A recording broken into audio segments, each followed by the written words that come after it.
والذین آمنوا وعملوا الصالحات لا نکلف نفسا الا وسعها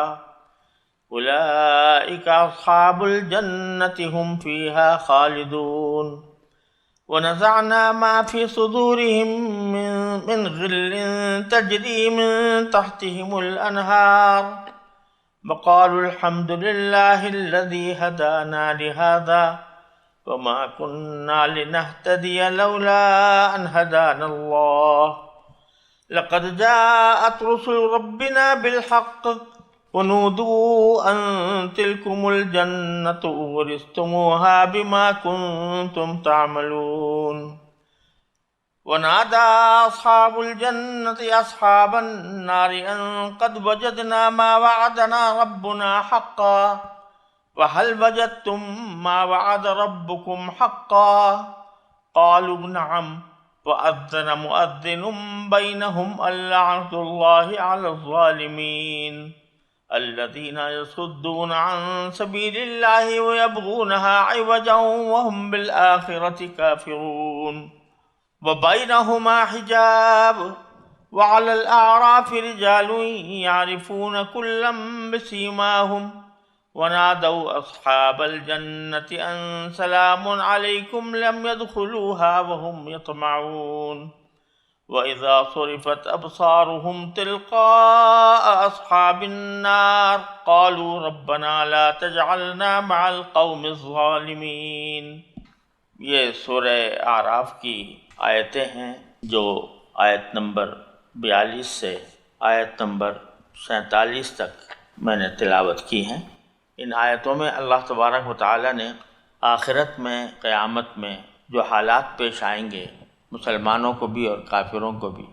ان کی کچھ تفصیل بیان فرمائی ہے بڑی پر اثر انداز میں۔ پیچھے بتایا گیا تھا کہ جنہوں نے اللہ تعالیٰ کی آیتوں کو جھٹلایا اور تکبر کا معاملہ کیا، ان کے لیے آسمان کے دروازے نہیں کھولے جائیں گے اور جنت میں ان کا داخلہ ناممکن ہے۔ اب اللہ تبارک و تعالیٰ جب بھی سزا کا بیان فرماتے ہیں تو ساتھ ہی جزا کا بیان بھی فرماتے ہیں کہ جو اچھے لوگ ہیں، جو ایمان لائے ہیں، عمل صالح کرنے والے ہیں، ان کا کیا انجام ہوگا۔ تو بڑے خوبصورت انداز میں اللہ تعالیٰ نے فرمایا کہ والذین آمنوا وعملوا الصالحات لا نکلف نفسا الا وسعها اولئک اصحاب الجنہ۔ اگر دیکھا جائے تو اصل عبارت یوں تھی کہ والذین آمنوا وعملوا الصالحات اولئک اصحاب الجنۃ هم فیہا خالدون، کہ جو ایمان لائے، عمل صالح جنہوں نے کیے، وہ جنت والے ہیں اور جنت میں ہمیشہ رہیں گے۔ لیکن بیچ میں مبتدا اور خبر کے درمیان ایک جملہ معترضہ اللہ تبارک و تعالی نے فرمایا لا نکلف نفسا الا وسعها، یعنی جب یہ کہا گیا کہ ایمان بھی لائیں اور نیک عمل بھی کریں تو ایک دم سے کسی کے دل میں یہ خیال پیدا ہو سکتا تھا کہ بھئی یہ تو بڑی سخت شرط ہے کہ عمل صالح، ایمان بھی لائے اور عمل صالح بھی کرے۔ عمل صالح کرنے کے لیے تو بڑی جان ماری کرنی پڑتی ہے۔ تو اللہ تعالیٰ نے فوراً قبل اس کے کہ جو خبر دیں اصحاب الجنہ ہونے کی،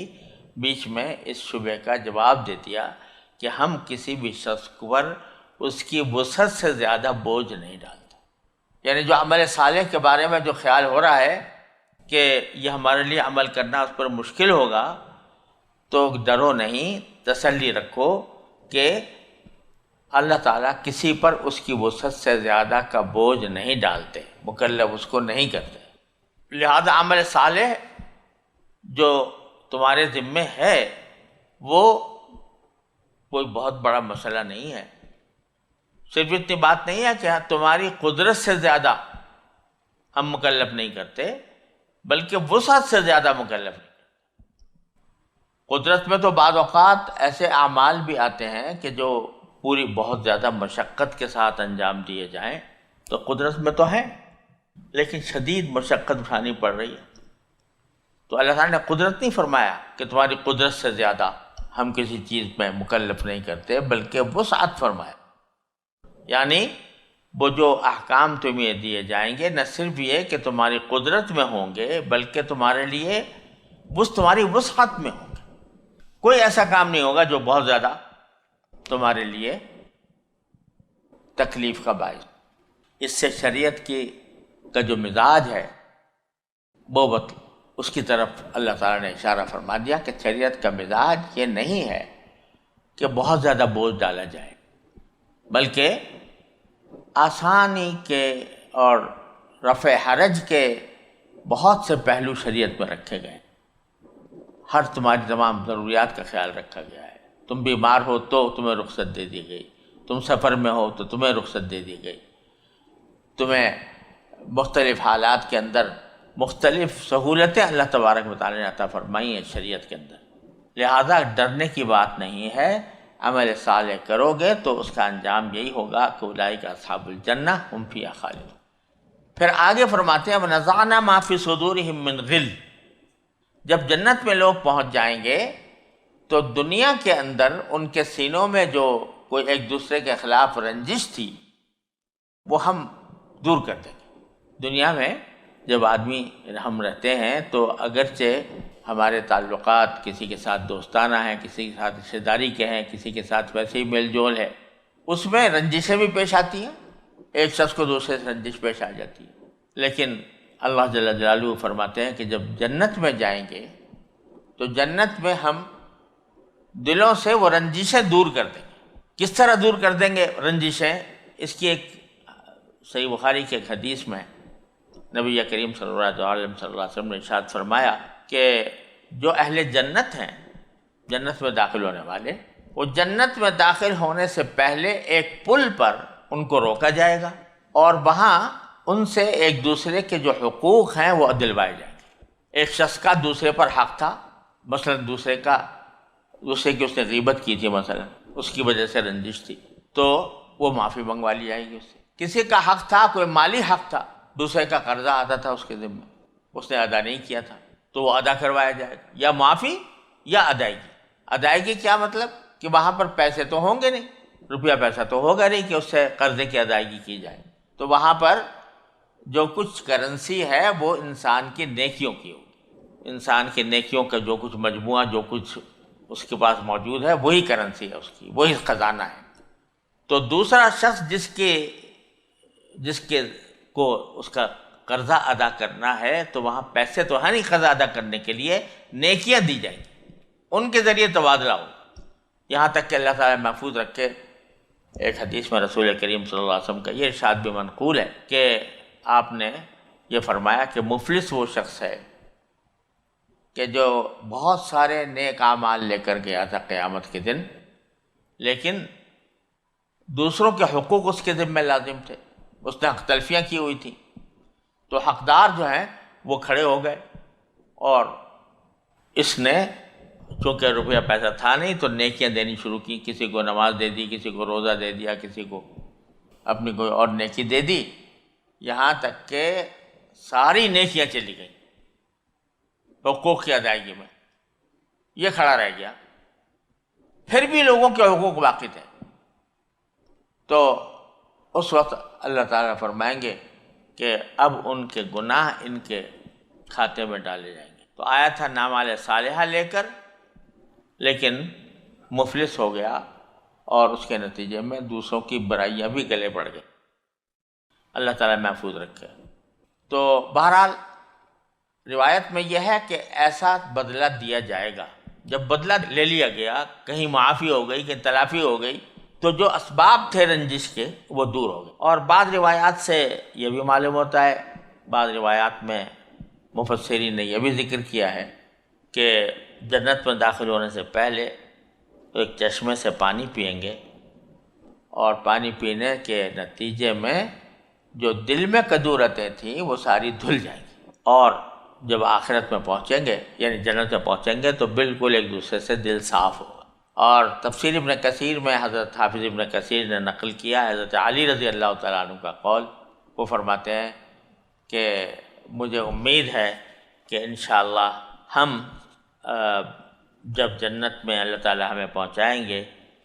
تو ہم اور عثمان اور طلحہ اور زبیر رضی اللہ تعالیٰ عنہم اجمعین انہی لوگوں میں سے ہوں گے جن کے سینے دخول جنت سے پہلے کدورتوں سے صاف کر دیے جائیں گے۔ یہ وہ حضرات تھے جن کے آپس میں دنیا میں اختلافات پیش آئے، نوبت جنگ تک بھی پہنچی، لیکن حضرت علی فرماتے ہیں کہ انشاءاللہ ہم لوگ جب جنت میں پہنچیں گے تو ہمارے دل ایک دوسرے سے صاف ہو چکے ہوں گے، اور پھر جنت میں جب پہنچیں گے تو اہل جنت کہیں گے کہ الحمدللہ الذی ہدانا لہذا،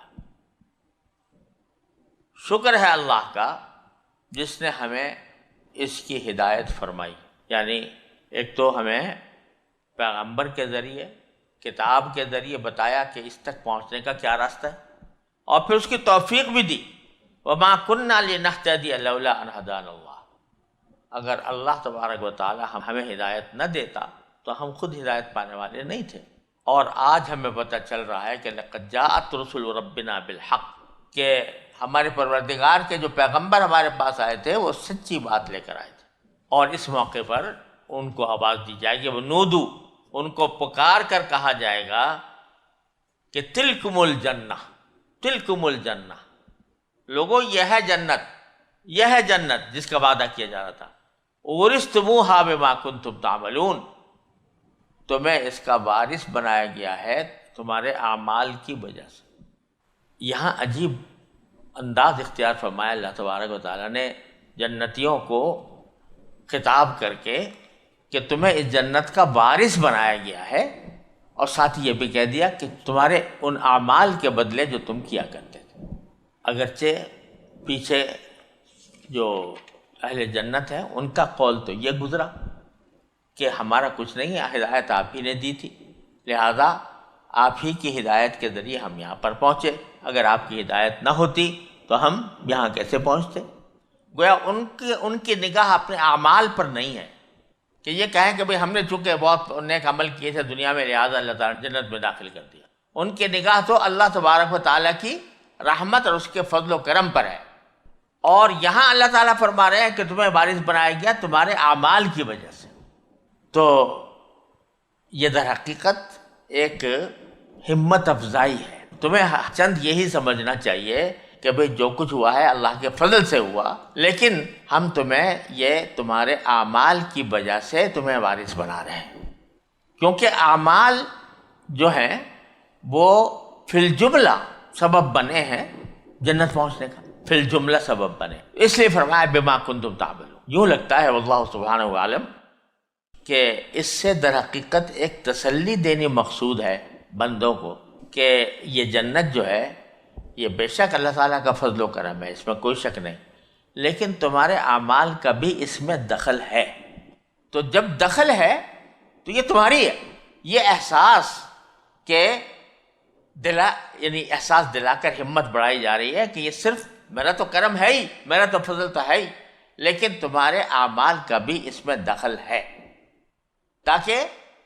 ان کو ایک اس میں اپنائیت کا احساس ہو جنت میں، کہ یہ جنت ہماری ہے۔ اللہ، اور عجیب کچھ لگتا ہے اس جملے میں کہ ایک طرف فرمایا، یہ نہیں کہا کہ ہم نے تمہیں دے دی گئی ہے جنت، بلکہ اورثتموہا، تمہیں وراثت میں دی ہے۔ اب وراثت میں جو چیز ملتی ہے، پہلی بات تو یہ سمجھو کہ وراثت میں جو چیز ملتی ہے عام طور پر وہ انسان کے کسی عمل کی وجہ سے نہیں ملتی۔ بیٹھے بٹھائے باپ مر گیا، بیٹے کو مل گئی، سمجھے نا، اس نے کوئی اس میں کوئی محنت نہیں کی تھی، کوئی عمل نہیں کیا تھا، لیکن بیٹھے بٹھائے ایک چھپر پھاڑ کر ایک نعمت مل گئی، تو وہ میراث ہوتی ہے۔ اچھا، اور میراث کے اندر یہ بات ہوتی ہے کہ جو میراث ملی وہ میراث یقیناً اسی کی ہوتی ہے جس کو ملی، یعنی اس میں کوئی دوسرا دعوے دار نہیں ہو سکتا۔ جتنا حصہ میرا بنا اس حصے میں کوئی دوسرا دعوے دار نہیں، اسی کا ہے۔ تو میراث قرار دے کر، جنت کو میراث قرار دے کر ایک طرف اشارہ یہ ہے کہ یہ تمہیں بیٹھے بٹھائی مل گئی ہے، عمل نہیں ہے، عمل کا اس میں ذکر نہیں ہے، لیکن ساتھ ہی بما کنتم تعملون کہہ کر یہ فرما دیا گیا کہ تمہارے عمل کا اتنا دخل ہے کہ ہمارا فضل و کرم تمہارے اس عمل کی بنیاد پر ہوا۔ اب دیکھو کتنی رعایتیں رکھی گئی ہیں کہ جیسے حضرت معروف کرخی رحمہ اللہ تعالی کا یہ مقولہ ہے، وہ فرماتے ہیں کہ جو شخص یہ سمجھتا ہو کہ میرا عمل مجھے جنت میں پہنچا دے گا تو وہ فضول محنت کر رہا ہے، اور اگر کوئی شخص یہ سمجھتا ہو کہ بغیر عمل کے میں جنت میں چلا جاؤں گا تو وہ جھوٹی امیدیں باندھ رہا ہے۔ کیا مطلب اس کا؟ کہ بندے کو تو کام کرنا چاہیے، عمل ہی کی طرف متوجہ رہنا چاہیے، لیکن یہ نہ سمجھے کہ جو جنت ملنے والی ہے وہ میرے اس عمل کا لازمی یا منطقی بدلہ ہے، کیونکہ عمل کیا تھوڑا سا اور جنت کی نعمت ہے کیا، لہذا کوئی مقابلہ ہی نہیں۔ لیکن ساتھ ہی عمل سبب بن جاتا ہے اللہ تعالیٰ کے فضل و کرم کے متوجہ ہونے کا، لہذا دونوں باتیں صحیح ہیں، اورثتموہا بھی اور بما کنتم تعملون بھی، اپنی اپنی جگہ پر دونوں باتیں صحیح ہیں کہ ہے تو فضل اللہ تبارک و تعالیٰ کا، لیکن وہ فضل ہوتا ہے انہی پر عام طور سے جو کہ عمل کرتے ہیں۔ آگے پھر اللہ تبارک و تعالیٰ نے یہ منظر کھینچا ہے کہ جب جنت والے جنت میں چلے جائیں گے، جہنم والے جہنم میں چلے جائیں گے، تو نادا اصحاب الجنت اصحاب النار، تو جنت والے آواز دیں گے جہنم والوں کو اور کہیں گے کہ ان قد وجدنا ما وعدنا ربنا حقا، ہم سے ہمارے پروردگار نے جو وعدہ کیا تھا ہم نے تو اس کو سچا پا لیا، جنت ہم نے آنکھوں سے دیکھ لی، پہنچ گئے، وہاں کی نعمتوں سے لطف اندوز ہو رہے ہیں۔ فَهَلْ وَجَدْتُم مَّا وَعَدَ رَبُّكُمْ حَقًّا، تو کیا تمہارے رب نے تم سے جو وعدہ کیا تھا اس کو بھی تم نے سچا پایا کہ نہیں؟ یعنی تم سے کہا گیا تھا کہ اگر کفر کرو گے تو جہنم میں جاؤ گے، تو واقعی وہ وعدہ تم نے سچا پایا؟ قالوا نعم، تو وہ جواب دیں گے کہ ہاں، ہم سے جو کہا گیا تھا وہ ہو گیا، ہم آج جہنم میں پہنچ گئے۔ اللہ، اس کے سوا کوئی چارہ نہیں ہوگا کہنے کے سوا کہ ہم نے جو ہم سے کہا گیا تھا وہی وہ کہہ رہا۔ فَأَذَّنَ مُؤَذِّنٌ بَيْنَهُمْ، تو ایک اعلان کرنے والا اعلان کرے گا لعنۃ اللہ علی الظالمین، کہ ظلم کرنے والوں پر اللہ کی لعنت ہے۔ یعنی یہ جو جہنم میں گئے ہیں یہ اپنے ظلم کی وجہ سے گئے۔ ظلم کے معنی کیا ہے؟ کسی چیز کا ناحق استعمال، یہ ظلم ہوتا ہے، اور اس میں شرک سب سے اعلیٰ ظلم ہے، سب سے خطرناک ظلم ہے، ان الشرک لظلم عظیم، لہذا اعلان ہو گیا اللہ کی لعنت ہے ظلم کرنے والوں پر۔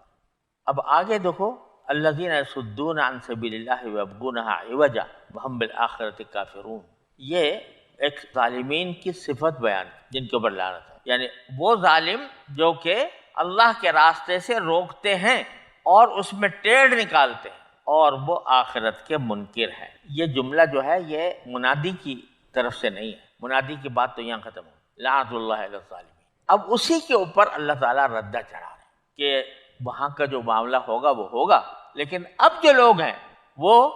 جو اللہ کے راستے سے لوگوں کو روک رہے ہیں، جو اللہ کے راستے میں ٹیڑھ نکالنا چاہتے ہیں، آخرت کے منکر ہیں،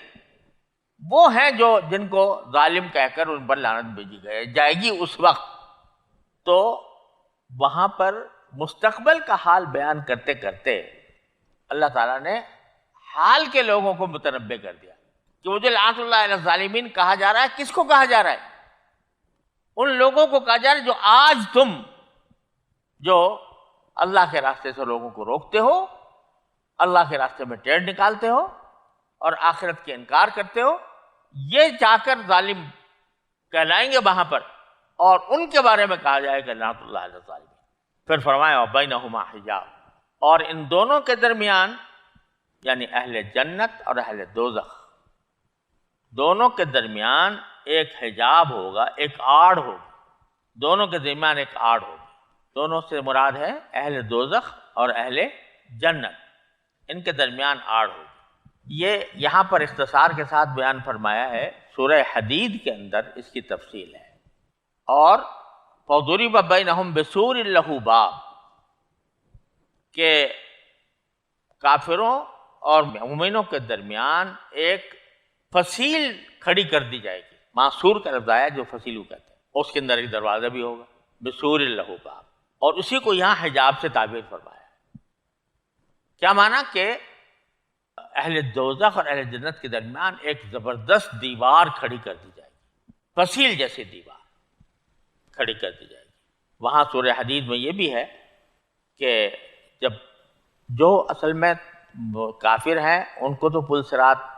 پر بھی جانے کی نوبت نہیں آئے گی، اللہ بچائے، ان کو جہنم میں بھیج دیا جائے گا۔ جو صاحب ایمان ہیں ان کو پل صراط سے گزرنا ہوگا۔ اب اس میں منافقین بھی شامل ہو گئے، کیونکہ منافق بھی زبان سے اپنے آپ کو مسلمان کہتے تھے۔ اچھا، اس صراط کے اوپر اللہ تبارک و تعالی نے مومنین کے لیے انتظام رکھا ہے روشنی کا، نور کا، کہ ان کے سامنے روشنی چل رہی ہے، ان کے دائیں طرف روشنی جا رہی ہے۔ تو منافقین جو ہیں وہ بھی کیونکہ نام لیتے تھے مسلمان ہونے کا، لہذا وہ بھی لگ گئے ساتھ۔ اب وہ ساتھ لگے لیکن مومنین آگے بڑھتے چلے گئے، روشنی ان کے ساتھ بڑھتے چلی گئی۔ تو منافقین نے پکار کر کہا کہ ہمیں بھی اس روشنی میں کچھ حصہ دے دو۔ تو اس کے جواب میں یہ کہا جائے گا پیچھے جاؤ، پیچھے جاؤ، یعنی اب تم ہمارے ساتھ نہیں چل سکتے کیونکہ حقیقت میں تم مومن نہیں تھے۔ لہذا وہ جب پیچھے جائیں گے تو پھر ضُرِبَ بِسُورٍ لَهُم باب، فصیل کھڑی کر دی جائے گی، باطنہ فیہ الرحمۃ وظاہرہ من قبلہ العذاب، کہ اس کا جو اندرونی حصہ ہے یہاں جس میں مومن داخل ہو گئے ہیں اس میں تو رحمت ہی رحمت ہے، اور جو باہری بیرونی حصہ ہے جہاں منافقین رہ گئے وہ عذاب ہی عذاب ہے۔ تو اس کو فرمانا ہے بینہما حجاب، یہاں پر ایک دیوار کھڑی کر جائے گی۔ وعلی الاعراف رجال یعرفون کلا بسیماہم، اور اعراف پر کچھ لوگ ہوں گے جو ہر ایک کو ان کی علامت سے پہچانتے ہوں گے۔ اعراف کے لفظی معنی ہے بلندیاں، عرف کی جمع ہے، عرف جو ہے وہ بلندی کو کہتے ہیں، اصل میں تو مرغے کی کلغی کو کہتے ہیں، عرف الدیک، لیکن پھر ہر بلندی کے لیے بھی استعمال ہوتا ہے، تو لفظی معنی اس کے بلندیاں ہیں۔ اور اکثر مفسرین نے یہ فرمایا کہ یہ بلندیوں سے مراد ہے یہ جو دیوار کھڑی ہوگی اس دیوار کے اوپر جو برجیاں ہوں گی وہ مراد ہے، کہ ایک دیوار کھڑی ہے جس کے ایک طرف جنت ہے ایک طرف جہنم ہے، اور اس دیوار کے اوپر جو برجیاں ہیں اس میں کچھ لوگ ہیں، وہ اصحاب اعراف ہیں۔ تو یہ لوگ جو ہیں کون ہوں گے جو اعراف پر ہوں گے، یعنی مطلب ابھی نہ جہنم میں نہ دوزخ میں، درمیان جو دیوار ہے اس پر اس کے اوپر بیٹھے یا کھڑے، تو ان کو اللہ تبارک و تعالیٰ در حقیقت اس لیے رکھے گا کہ یہ جنت اور جہنم دونوں کے نظارے ایک ساتھ دیکھیں، جنت والوں کے بھی اور دوزخ والوں کے بھی نظارے اکٹھے کریں، اس لیے ان کو وہاں پر بٹھایا جائے گا۔ اب یہ کون لوگ ہوں گے اس کے بارے میں مفسرین کے مختلف اقوال ہیں، کچھ روایات بھی اس سے متعلق موجود ہیں۔ تو حضرت حذیفہ ابن یمان، حضرت عبداللہ ابن مسعود، حضرت عبداللہ ابن عباس یہ فرماتے ہیں کہ رسول کریم صلی اللہ علیہ وسلم سے ایک تفسیر اس کی منقول ہے کہ یہ وہ لوگ ہیں جن کی نیکیاں اور برائیاں برابر ہوں گی، اس لیے جہنم سے تو نجات ہو گئی مگر جنت میں ابھی داخل ہونے کا فیصلہ نہیں ہوا،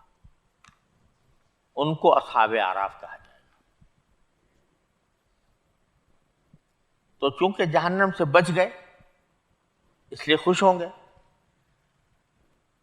لیکن ابھی جہنم میں جنت میں داخلے کا فیصلہ نہیں ہوا، جس کے لیے آگے آ رہا ہے کہ یہ داخل تو نہیں ہوئے لیکن ان کو امید ہے یا طمع ہے کہ ہم وہ بھی داخل ہو جائیں۔ تو اس طرح الفاظ جو ہیں وہ اس تفسیر کے اوپر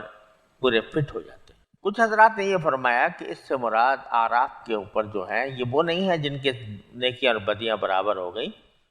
بلکہ یہ وہ ہیں جو دین کے داعی تھے، لوگوں کو دین کی طرف دعوت دیتے تھے۔ اس کو بعض نے علماء فقہا سے تعبیر کیا ہے، بعض نے اہل تقوی سے تعبیر کیا ہے، کہ در حقیقت یہ وہ لوگ تھے کہ جو لوگوں کو نیکی کا سبق دیا کرتے تھے، لوگوں کو نیکی کی طرف بلایا کرتے تھے، تو اللہ تبارک و تعالیٰ ان کو جنت میں داخل کرنے سے پہلے یہ ایک بلند مقام پر بٹھا کر جنت اور دوزخ دونوں کے نظارے کرائیں گے، تاکہ ان کے سامنے یہ بات آ جائے کہ جس بات کی ہم دعوت دیا کرتے تھے وہ کس طرح عملی شکل میں ہمارے سامنے موجود ہے۔ تو بعض حضرات نے یہ تفسیر بھی کی ہے، اور اس تفسیر کے مطابق لم يدخلها وهم يطمعون جو ہے کہ داخل نہیں ہوئے لیکن ان کے دل میں طمع ہے، تو مطلب یہ کہ ابھی داخل تو نہیں ہوئے لیکن چونکہ پتہ ہے کہ انشاءاللہ داخل ہونا ہے، لہٰذا وہ طمع ہے کہ جلدی سے جلدی ہم اس کام سے فارغ ہو کے اور پھر اپنے مقام تک چلے جائیں۔ تو دونوں باتیں بہرحال ممکن ہیں۔ خلاصہ یہ ہے کہ یہ اصحاب الاعراف ہوں گے، آخر میں ان کو جنت میں ہی پہنچنا ہے دونوں صورتوں میں۔ تو ان کی بات یہ ہوگی کہ یہ وہاں سے کھڑے ہوئے نظارہ کر رہے ہوں گے، یعرفون کلا بسیماہم، ہر ایک کو ان کی علامت سے پہچان رہے ہوں گے، کافر کو کفر کی علامت سے، ایمان کو مومن کی علامت سے۔ مومن کی علامت اور کافر کی علامت کیا ہوگی؟ حضرت ابو ہریرہ رضی اللہ تعالیٰ عنہ کی ایک حدیث ہے، اس میں یہ بتلایا گیا کہ رسول کریم صلی اللہ علیہ وسلم نے فرمایا کہ امت محمدی علی صاحب الصلاۃ والسلام کی علامت یہ ہوگی کہ ان کی پیشانیاں، ان کے ہاتھ پاؤں چمک رہے ہوں گے وضو کے آثار سے، یہ علامت ہوگی، اس سے پہچان لیے جائیں گے۔ اور اہل کفر کی علامت یہ ہوگی کہ ان کے چہرے سیاہ پڑے ہوئے ہوں گے، علیہ غبرۃ قطر، غبار آلود ہوں گے، سیاہی چھائی ہوئی ہوگی، والعیاذ باللہ۔ تو وہ چونکہ سب کو پہچان رہے ہوں گے تو نادو اصحاب الجنہ، وہ اصحاب الجنت کو آواز دے کر کہیں گے ان سلام علیکم، کہ سلامتی ہو تم پر، سلام کریں گے ان کو اہل جنت کو دیکھ کر۔ اور یہ قرآن کریم کے انداز سے کچھ ایسا لگتا ہے کہ یہاں دنیا میں تو جو تحیہ ہم کرتے ہیں وہ السلام علیکم، اور آخرت میں جہاں جہاں آیا ہے تو وہاں بغیر الف لام کے سلام علیکم، تو وہاں کا تحیہ شاید یہ بغیر الف لام کے ہوگا، سلام علیکم، سلامتی ہو تمہارے اوپر۔ وہاں السلام علیکم میں الف لام ہے، تو الف لام کے اندر مخصوص سلامتی کا تصور ہوتا ہے، الف لام میں کا مطلب ہوتا ہے کوئی مخصوص چیز کی طرف اشارہ، اس کی طرف، تو مخصوص سلامتی ہوگی۔ اور سلام نکرہ ہے تو معنی ہر طرح کی سلامتی،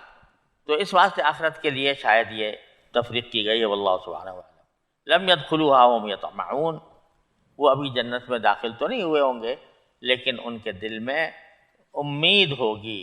یا یوں کہہ لو کہ خواہش ہوگی یا طمع ہوگی، اشتیاق ہوگا، اشتیاق کے ساتھ امید لگائے ہوئے ہوں۔ وَإِذَا صُرِفَتْ أَبْصَارُهُمْ تِلْقَاءَ أَصْحَابِ النَّارِ، اور اگر ان کی نگاہیں پھیر دی جائیں گی دوزخ والوں کی طرف تو قالو، تو وہ کہیں گے کہ ربنا لا تجعلنا مع القوم الظالمین، اے ہمارے پروردگار ہمیں ان ظالموں کے ساتھ نہ رکھیں، ان سے پناہ مانگے۔ تو اگر یہ وہ لوگ ہیں جن کی نیکی اور بدی برابر ہے، تب تو معنی واضح ہے کہ یہ کہہ رہے ہیں کہ یا اللہ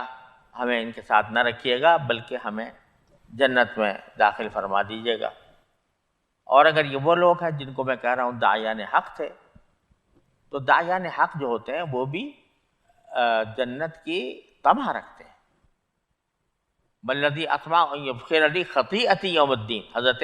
ابراہیم علیہ السلام فرماتے ہیں والذی اطمع ان یغفر لی خطیئتی یوم الدین، کہ جن کے بارے میں طمع رکھتا ہوں کہ اللہ تعالیٰ میری مغفرت کرے قیامت کے دن۔ وہاں طمع کا لفظ استعمال ہوا ہے، باوجود ابراہیم علیہ السلام کے اتنے مقام بلند ہونے کے، لیکن وہ طمع کا لفظ استعمال کر رہے ہیں کہ مجھے امید ہے۔ تو ایسے یہ بھی کہہ رہے ہیں ہم یطمعون، اور بڑے سے بڑا نیک انسان کیوں نہ ہو لیکن اللہ تعالیٰ کی خشیت سے تو کوئی مستثنیٰ نہیں، لہذا ان کا یہ کہنا کہ یا اللہ ہمیں ظالم لوگوں کے ساتھ نہ رکھیے، یہ ان کی خشیت کا تقاضا ہے، ان کی بندگی کا تقاضا ہے، ان کے عز و نیاز کا تقاضا ہے، اس لیے وہ پناہ مانگ رہے ہیں۔